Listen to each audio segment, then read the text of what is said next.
Welcome back to our channel. അപ്പോൾ ഞാൻ ഇന്ന് എൻ്റെ ലൈഫിൽ നടക്കുന്ന കാര്യങ്ങൾ മാത്രം ഞാൻ കാണിച്ചുകൊണ്ടിരുന്നതാണ് എൻ്റെ വീഡിയോസിൽ. പക്ഷേ ഞാൻ ഇന്നിപ്പോൾ ചെയ്യുന്നത് ഒരു അവയർനെസ് വീഡിയോ ആണ്. ഞാൻ ഇൻസ്റ്റാഗ്രാമിൽ ഒരു റീൽ കണ്ടു. അക്യുപങ്ചർ പ്രൊഫഷണൽസ് ആയിട്ടുള്ള ഒരു കപ്പിൾസ് അവരുടെ പ്രഗ്നൻസി ജേണി മുഴുവനായിട്ടും അതുപോലെ അവരുടെ ഡെലിവറിയും ആ കപ്പിൾസ് തന്നെയാണ് ഫേസ് ചെയ്തിരിക്കുന്നത്. അതായത് അവരുടെ ഡോക്ടേഴ്സോ ഒരു മെഡിക്കൽ പ്രൊഫഷണലിൻ്റെ ഹെൽപ്പോ ഒന്നും അവർ നേടിയിട്ടില്ല.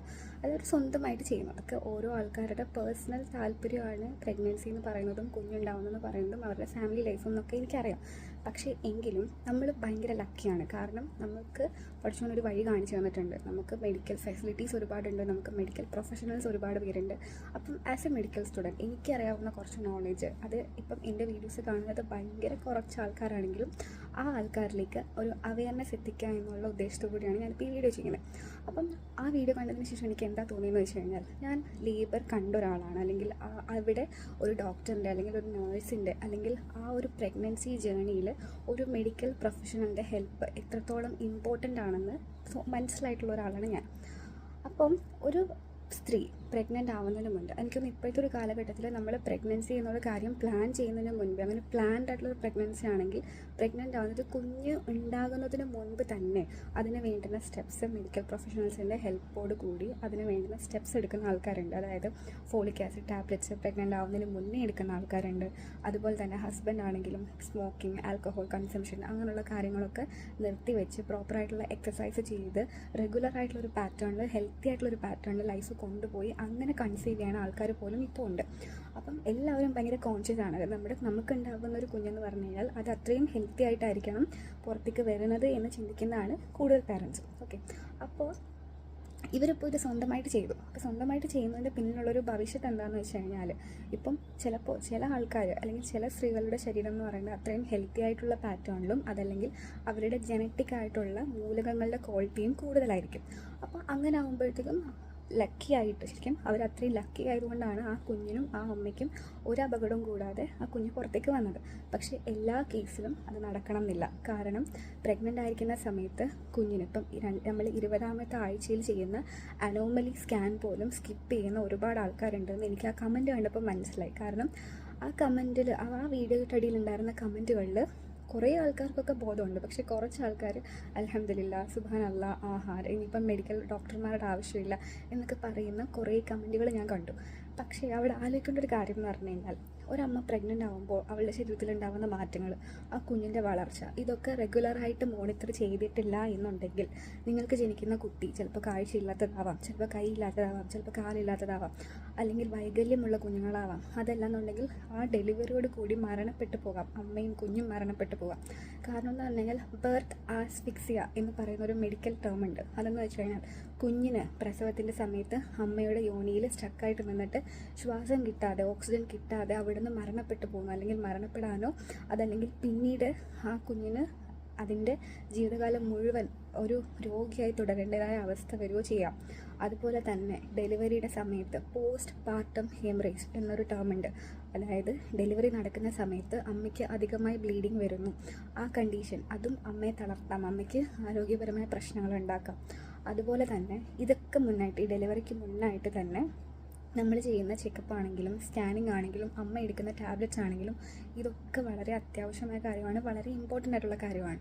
അപ്പോൾ നമുക്ക് പഠിച്ചുകൊണ്ടൊരു ഭാഗ്യം വന്നിട്ടുണ്ട്. നമുക്ക് ഒരുപാട് മെഡിക്കൽ ഫെസിലിറ്റീസ് ഉണ്ട്, ഒരുപാട് മെഡിക്കൽ പ്രൊഫഷണൽസ് ഉണ്ട്, ഒരുപാട് നഴ്സുമാരുണ്ട്, ഒരുപാട് ഹെൽപ്പ് ചെയ്യാൻ ആൾക്കാരുണ്ട്. അപ്പം ഇതൊക്കെ മറികടന്ന് അതിനെ ധിക്കരിച്ചുകൊണ്ടൊരു കാര്യം ചെയ്യുമ്പോൾ അതിനോടെന്തോ റിയാക്ട് ചെയ്യാമെന്നല്ല ഞാൻ ഉദ്ദേശിക്കുന്നത്. പക്ഷേ ഞാൻ എൻ്റെ ഒരു ഒപ്പീനിയൻ പറഞ്ഞില്ല എന്നുണ്ടെങ്കിൽ അതൊരു തെറ്റായി പോകും എന്ന് തോന്നിയിട്ടുകൊണ്ടാണ് ഞാൻ ഈ ഒരു വീഡിയോ ചെയ്യുന്നത്. അപ്പോൾ ഇത് കണ്ടാരും അനുകരിക്കാതിരിക്കുക. ശരിക്കും എനിക്കതാണ് പറയാനുള്ളത്. ഇനി വരുന്ന ജനറേഷൻ ആണെങ്കിലും അല്ലെങ്കിൽ ഇനി ഒരു കുഞ്ഞിന് വേണ്ടി പ്ലാൻ ചെയ്യുന്ന ആൾക്കാരാണെങ്കിലും മാരീഡ് ആയിട്ടുള്ള കപ്പിൾസ് ആണെങ്കിലും എല്ലാവരും അറിഞ്ഞിരിക്കുക, നമ്മൾക്കുള്ള മെഡിക്കൽ സിസ്റ്റം നമ്മൾ യൂസ് ചെയ്യേണ്ട സമയത്ത് യൂസ് ചെയ്യുക തന്നെ ചെയ്യുക. അതിപ്പം നമുക്കിപ്പം പല കാറ്റഗറിയിലുള്ള ആൾക്കാരുണ്ട്.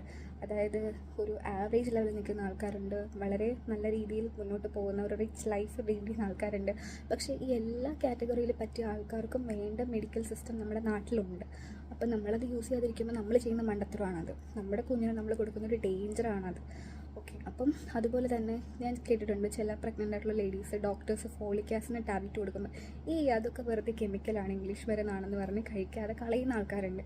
പക്ഷേ അത് ആ കുഞ്ഞിനുള്ള എത്രത്തോളം ഇമ്പോർട്ടൻ്റ് ആണെന്ന് മനസ്സിലാക്കാതെയാണ് നിങ്ങൾ ചെയ്യുന്നത്.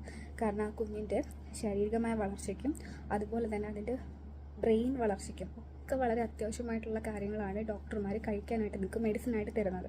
അപ്പോൾ അത് ഒഴിവാക്കിക്കൊണ്ട് ചെയ്യുമ്പോൾ പിന്നീട് ഒരു ആപത്തുണ്ടാകുമ്പോൾ ആ ഡോക്ടറിൻ്റെ കാരണം കൊണ്ടാണ്, അല്ലെങ്കിൽ ആ ഡോക്ടറിൻ്റെ കുറ്റം കൊണ്ടാണെന്ന് പറഞ്ഞിട്ട് കാര്യമില്ല. അപ്പം ഒരുപാട് ഡേഞ്ചർ നിറഞ്ഞ ഒരു ജേണിയാണ് പ്രഗ്നൻസി ജേണി എന്ന് പറയുന്നത്.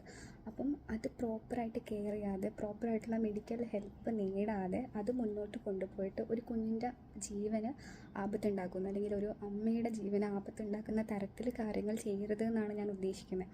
അപ്പം എൻ്റെ ഈ വീഡിയോ കണ്ടിട്ട് കുറച്ച് പേർക്കെങ്കിലും അങ്ങനെ ഒരു ബോധം വരട്ടെ എന്ന് വിചാരിച്ചിട്ടാണ് ഞാൻ ഈ വീഡിയോ ചെയ്യുന്നത്. കാരണം ആ വീഡിയോയുടെ അടിയിൽ വന്ന കുറേ കമൻറ്റുകൾക്കും ശരിക്കും എനിക്ക് ഭയങ്കര വിഷമം തോന്നി. കാരണം ഇത്രയും എഡ്യൂക്കേഷൻ ഉണ്ടായിട്ടും, ഇത്രയും നല്ല എഡ്യൂക്കേഷൻ സിസ്റ്റം നമ്മുടെ നാട്ടിലുണ്ടായിരുന്നിട്ടും, അതായത് ഞാനിപ്പോൾ പറയുകയാണ്, ഒരു റോഡ് ട്രാഫിക് ആക്സിഡൻറ്റ് പറ്റി ഭയങ്കരമായിട്ട് ബ്ലീഡ് ചെയ്ത് കിടക്കുന്ന ഒരാൾ, അയാളെ പടച്ചോൻ രക്ഷിക്കും എന്ന് വിചാരിച്ച് അയാൾ അങ്ങനെ തന്നെ ഇട്ടിരുന്ന് കഴിഞ്ഞാൽ രക്ഷപ്പെടുമോ? ഇല്ല, രക്ഷപ്പെടില്ല. അയാളെ പടച്ചോൻ തന്നൊരു വഴിയാണ് ഡോക്ടേഴ്സ് അല്ലെങ്കിൽ ഒരു മെഡിക്കൽ സിസ്റ്റം എന്ന് പറയുന്നത്. അയാളെ അവിടെ എത്തിച്ച് അതിന് വേണ്ടുന്ന കാര്യങ്ങൾ ചെയ്ത് അയാളെ തിരിച്ച് ജീവിതത്തിലേക്ക് കൊണ്ടുവരുന്നതാണ് പ്രോപ്പറായിട്ടുള്ള ബുദ്ധിപരമായ ഒരു കാര്യം. അതല്ലാതെ അയാളെ പടച്ചോൻ വന്ന് രക്ഷിക്കുമെന്ന് വിചാരിച്ചിട്ട് കാര്യമില്ല. പടച്ചോൻ ഈ രക്ഷപ്പെടുത്താനുള്ള വഴി കാണിച്ചു കൊടുത്തിരിക്കുന്ന കുറച്ച് ആൾക്കാരാണ് മെഡിക്കൽ പ്രൊഫഷണൽസും അല്ലെങ്കിൽ മെഡിക്കൽ സിസ്റ്റം എന്ന് പറയുന്നത്. അപ്പോൾ അത് യൂസ് ചെയ്യേണ്ട സമയത്ത് മര്യാദയ്ക്ക് അല്ലെങ്കിൽ പ്രോപ്പറായിട്ട് യൂസ് ചെയ്യുക. അതല്ലാതെ ഇങ്ങനെയുള്ള ആപത്തുകൾ നമ്മൾ സ്വന്തം പിടിച്ചു വയ്ക്കുന്നതിനോട് എനിക്ക് തീരെയും താല്പര്യമില്ല. അപ്പം അതുകൊണ്ടാണ് ഇപ്പം ഞാൻ നോക്കുകയാണെന്നുണ്ടെങ്കിൽ ഞാനൊരു വീഡിയോ ചെയ്യുമ്പോൾ ചിലപ്പോൾ അതൊരു 50 പേരായിരിക്കും കാണുന്നത്, ചിലപ്പോൾ ഒരു 100 പേരായിരിക്കും കാണുന്നത്, ചിലപ്പോൾ ഒരു 400 പേരായിരിക്കും കാണുന്നത്. പക്ഷേ ആ കാണുന്ന ആൾക്കാരിലേക്ക് ഈ അവയർനെസ് എത്തിക്കണം എന്ന് എനിക്ക് ഭയങ്കരമായിട്ട് തോന്നി. അതുകൊണ്ടാണ് ഞാൻ അപ്പം തന്നെ ആ വീഡിയോ ചെയ്യാമെന്നുള്ളൊരു ഇതിലേക്ക് എത്തിയത്. അപ്പം നിങ്ങൾ ആരും ഇത് അനുകരിക്കരുത്, ആരും ഇതിനെ ഫോളോ ചെയ്യരുത്. അത് നല്ലൊരു വഴിയെന്നല്ല, അത് വളരെ അപകടകരമായ ഒരു കാര്യമാണ്. ആ അപകടകരമായ ഒരു ഡിസിഷനാണ് നിങ്ങൾ എടുക്കുന്നത്. അതായത് ഒരു കുഞ്ഞിന് വേണ്ടി, ഞാൻ പറയുമ്പോൾ ഒരു കുഞ്ഞിന് വേണ്ടി നിങ്ങൾ പ്ലാൻ ചെയ്യുന്നുണ്ടെന്നുണ്ടെങ്കിൽ ആ പ്ലാൻ ചെയ്യുന്ന സമയം മുതൽ തന്നെ നിങ്ങളൊരു മെഡിക്കൽ പ്രൊഫഷണലിൻ്റെ ഹെൽപ്പ് എടുക്കുക. അതായത് ആ ഡോക്ടർ നിങ്ങളുടെ 2 പേരുടെയും, അതായത് ബോത്ത് പേരൻസിൻ്റെയും ഹസ്ബൻഡിൻ്റെയും വൈഫിൻ്റെയും ഹെൽത്ത് കണ്ടീഷൻസ് നോക്കും, ബോഡി കണ്ടീഷൻസ് നോക്കും, അവർക്ക് വേണ്ടത് എന്താണ് വേണ്ടാത്തത് എന്താണെന്നുള്ളത് ക്ലിയറായിട്ട് പറഞ്ഞു തരും. അതിനുള്ള ടെക്നിക്സ് എന്താണെന്നുള്ളത് അവർ കൃത്യമാക്കി തരും. അപ്പോൾ ആ ഇൻസ്ട്രക്ഷൻസ് ഒക്കെ ഫോളോ ചെയ്ത് നിങ്ങൾ കൺസീവ് ചെയ്ത് കഴിഞ്ഞാൽ നിങ്ങൾക്ക് നല്ല ഹെൽത്തി ആയിട്ടുള്ളൊരു പ്രോപ്പറായിട്ടുള്ളൊരു ആരോഗ്യകരമായിട്ടുള്ളൊരു പ്രഗ്നൻസി ജേണി നിങ്ങൾക്ക് കൊണ്ടുപോകാനായിട്ട് പറ്റും. ആ കുഞ്ഞും അത്രയും ഹെൽത്തി ആയിട്ടായിരിക്കും നമ്മുടെ കൈകളിലേക്ക് എത്തുന്നത്. ഓക്കെ. അപ്പോൾ എല്ലാവരും പറയും പഴയ ആൾക്കാർ വീട്ടിൽ വൈറ്റായിട്ട് വന്ന് പ്രസവം എടുത്ത കാലഘട്ടം ഇല്ലേന്ന്. അന്നത്തെ സമയമല്ല ഇന്നത്തെ സമയം. ഇന്ന് നമ്മളുടെ ഭക്ഷണ രീതിയാണെങ്കിലും നമ്മളുടെ ചുറ്റുപാടാണെങ്കിലും എല്ലാം മൊത്തത്തിൽ മാറി. അപ്പം നമ്മൾ അതിനനുസരിച്ച് നമ്മുടെ ശരീരവും മാറി. അപ്പം നമ്മൾ അതിനനുസരിച്ച് വേണ്ടുന്ന കാര്യങ്ങൾ ചെയ്തിട്ട് വേണം പ്രഗ്നൻ്റ് ആവാനായിട്ട്. ഇനിയിപ്പോൾ അഥവാ നമ്മൾ അൺഎക്സ്പെക്റ്റഡായിട്ട് പ്രഗ്നൻ്റ് ആയി കഴിഞ്ഞാൽ ആ പ്രഗ്നൻ്റ് ആവുന്ന സമയം മുതൽ തന്നെ നമ്മൾ എന്ത് ചെയ്യുക, ഒരു മെഡിക്കൽ പ്രൊഫഷണലിൻ്റെ ഹെൽപ്പ് നേടുക. അവർ പറയുന്ന ആ കറക്റ്റ് പാറ്റേണിലൂടെ നമ്മൾ കൊണ്ടുപോവുക കാര്യങ്ങൾ. അവർ തരുന്ന ടാബ്ലറ്റ്സ് കഴിക്കുക, പ്രോപ്പറായിട്ടുള്ള സ്കാനിങ് ചെയ്യുക. സ്കാനിങ്ങിൽ എന്തെങ്കിലും പ്രശ്നം കണ്ടു കഴിഞ്ഞാൽ അതിന് വേണ്ടുന്ന കാര്യങ്ങൾ ചെയ്യുക. ആ ഡെലിവറി ജേണി നല്ല ബ്യൂട്ടിഫുള്ളായിട്ടും ഹെൽത്തി ആയിട്ടും കൊണ്ടുപോവുക. എനിക്ക് തോന്നുന്നു പറഞ്ഞു കഴിഞ്ഞാൽ ഒരു വിമൻ്റെ ലൈഫിൽ ഏറ്റവും ബ്യൂട്ടിഫുൾ ആയിട്ടുള്ളൊരു ജേണിയാണ് പ്രഗ്നൻസി ജേണി എന്ന് പറയുന്നത്. അപ്പം അവിടെ എത്രത്തോളം ഹാപ്പി ആയിട്ടും ഹെൽത്തി ആയിട്ടും ഇരിക്കുക എന്നുള്ളതിലാണ് കാര്യം. അതാണ് ആ കുഞ്ഞിൻ്റെ ഹെൽത്തിനെയും എഫക്റ്റ് ചെയ്യുന്നത്. അപ്പം അത് പ്രോപ്പറായിട്ട് ചെയ്യുക. അതല്ലാന്നുണ്ടെങ്കിൽ നമ്മൾ സ്വന്തമായിട്ട് ചെയ്യുമ്പോഴത്തേക്കും ഇതുപോലെ ആ അമ്മയ്ക്കോ കുഞ്ഞിനോ അപകടം ഉണ്ടാകാനുള്ള സാധ്യത ഭയങ്കര കൂടുതലാണ്. അപ്പോൾ അത് മനസ്സിലാക്കിക്കൊണ്ട് വേണം കാര്യങ്ങൾ ചെയ്യാനായിട്ട്. എൻ്റെ വീഡിയോ കണ്ടിട്ട് ചിലപ്പം ചില ആൾക്കാർ ചോദിക്കും, അപ്പം ഡോക്ടർമാരുടെ ഹെൽപ്പോടുകൂടി പ്രസവം നടന്നിട്ടും മരണപ്പെടുന്ന എത്ര സ്ത്രീകളുണ്ട്, എത്ര കുഞ്ഞുങ്ങളുണ്ട് എന്ന് ചോദിക്കുന്ന ചിലപ്പോൾ ചില ആൾക്കാർ ചോദിക്കും. പക്ഷെ അവരോട് പറയാനുള്ളത് അത്രയും കോംപ്ലിക്കേറ്റഡ് ആയിട്ടുള്ള കണ്ടീഷൻ ആയിരിക്കാം അത്. അതായത് ഒരു ഡോക്ടറിനെ കൊണ്ട് പോലും രക്ഷപ്പെടുത്താൻ പറ്റാത്തൊരു സാഹചര്യമായിരിക്കാം അത്. അങ്ങനെയുമുള്ള സിറ്റുവേഷൻ ഉണ്ട്. അപ്പം നമ്മൾ ശരിക്കും പറഞ്ഞാൽ ഡോക്ടറിന് പോലും ചിലപ്പോൾ രക്ഷപ്പെടുത്താൻ പറ്റാത്ത സാഹചര്യം വരാം. അപ്പോൾ അങ്ങനെ അത്രയും ഡേഞ്ചർ ഉണ്ടാക്കാൻ പറ്റുന്നൊരു സിറ്റുവേഷൻ, ആ സിറ്റുവേഷൻ നമ്മൾ സ്വന്തമായിട്ട് നമ്മുടെ വീട്ടിൽ വെച്ച് നമ്മൾ കുറച്ച് ആൾക്കാർ മാത്രം ചെയ്യേണ്ട കാര്യമല്ല. അതായത് ഒരു ഗൈനക്കോളജിസ്റ്റ് അവർ 1000 പ്രസവങ്ങൾ അറ്റൻഡ് ചെയ്തൊരു ഡോക്ടറാണെങ്കിലും അടുത്ത വരുന്ന പ്രസവവും അവർക്ക് അവരുടെ ഫസ്റ്റ് കേസ് പോലെയായിരിക്കും അവർ അറ്റൻഡ് ചെയ്യുന്നത്. അത്രയും എക്സൈറ്റ്മെൻറ്റും അത്രയും ആങ്സൈറ്റിയും ആ ഡോക്ടറിനും ഉണ്ടാവും. അപ്പം കാരണം ഓരോ ബോഡിയും ഓരോ തരത്തിലാണുള്ളത്. അവരുടെ ജനറ്റിക് ക്വാളിറ്റീസ് ആണെങ്കിലും അവരുടെ ഹെൽത്ത് കണ്ടീഷൻ ആണെങ്കിലും അത് ഓരോ ആൾക്കും ഓരോ തരത്തിലാണ്. അപ്പോൾ അതിനനുസരിച്ചായിരിക്കും ഓരോ കോംപ്ലിക്കേഷൻസ് വരുന്നത്. ചിലപ്പോൾ നമ്മൾ എക്സ്പെക്റ്റ് ചെയ്യാത്ത കോംപ്ലിക്കേഷൻ, അതായത് ഞാൻ കേട്ടിട്ടുണ്ട്, ഞാൻ കണ്ടിട്ടുമുണ്ട്. അതായത് പെട്ടെന്ന് ഡെലിവറി നടക്കുന്ന സമയത്ത് അതുവരെയും ഓക്കെ ആയിരിക്കുന്ന ഒരു സ്ത്രീ അല്ലെങ്കിൽ അമ്മ പെട്ടെന്ന് ഡെലിവറിയുടെ സമയത്ത് അവരുടെ പ്രഷർ 180-ൽ എബവ് ആവുന്നു, അതല്ലെങ്കിൽ 200-ലേക്ക് എത്തുന്നു, ബ്ലീഡിങ് ഭയങ്കരമായിട്ട് കൂടുന്നു. അങ്ങനെയുള്ള അതൊക്കെ പെട്ടെന്ന് വരുന്ന കാര്യങ്ങളാണ്. അതായത് നമുക്ക് എക്സ്പെക്റ്റ് ചെയ്യാൻ പറ്റാത്ത രീതിയിലുള്ള കാര്യങ്ങളാണ്. അപ്പോൾ ആ സമയത്ത് ആ ഒരു മെഡിക്കൽ പ്രൊഫഷണലിൻ്റെ ഐഡിയ പോലിരിക്കും. അയാൾ പെട്ടെന്ന് അല്ലെങ്കിൽ ആ ഡോക്ടർ പെട്ടെന്ന് അതിന് വേണ്ടുന്ന ടെക്നിക്സ് ചെയ്തിട്ടില്ല എന്നുണ്ടെങ്കിൽ ആ അമ്മയും കുഞ്ഞും മരണത്തിലേക്ക് പോവാം.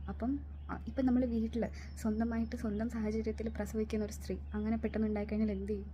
ഒന്നും ചെയ്യാൻ പറ്റില്ല. അപ്പം നമുക്ക് പ്രിയപ്പെട്ട ആൾക്കാർ മരണത്തിലേക്ക് പോകുന്നത് നോക്കിക്കൊണ്ടിരിക്കുന്ന അല്ലാതെ നമുക്കവിടെ ഒന്നും ചെയ്യാനില്ല. അതുകൊണ്ടാണ് പറഞ്ഞത്, നമ്മളിപ്പോൾ വീട്ടിൽ പ്രസവിക്കണം എന്ന് വിചാരിക്കുന്ന ആളാണെങ്കിലും ഒരു മെഡിക്കൽ പ്രൊഫഷണലിൻ്റെ ഹെൽപ്പ് ഇല്ലാതെ അത് ചെയ്യരുത്.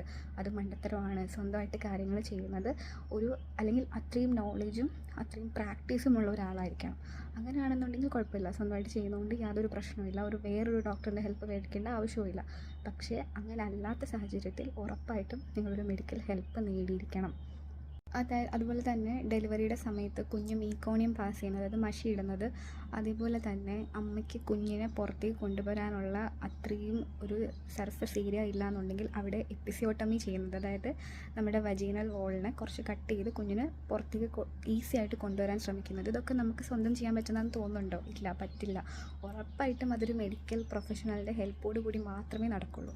അപ്പം ആ വീഡിയോ കണ്ടപ്പോൾ, ആ കപ്പിളിൻ്റെ വീഡിയോ കണ്ടപ്പം അൽഹംദുലില്ലാ, എന്തായാലും അവർക്ക് ഹെൽത്തി ആയിട്ട് അവരുടെ കുഞ്ഞും ആ അമ്മയും ഹെൽത്തി ആയിട്ട് തന്നെ ഇരിക്കുന്നുണ്ട്. അത് അവരുടെ ഭാഗ്യം എന്നേ ഞാൻ പറയുള്ളൂ. അതല്ലാതെ അവിടെ വേറൊന്നുമില്ല, ഭാഗ്യം മാത്രമേ ഉള്ളൂ. അപ്പം ആ വീഡിയോ അവർ സോഷ്യൽ മീഡിയയിൽ ഇടുമ്പോൾ, അല്ലെങ്കിൽ ആ സോഷ്യൽ മീഡിയയിൽ കുഞ്ഞുങ്ങൾ മുതൽ മുതിർന്ന ആൾക്കാർ വരെ എല്ലാവരും കാണുന്നതാണ്.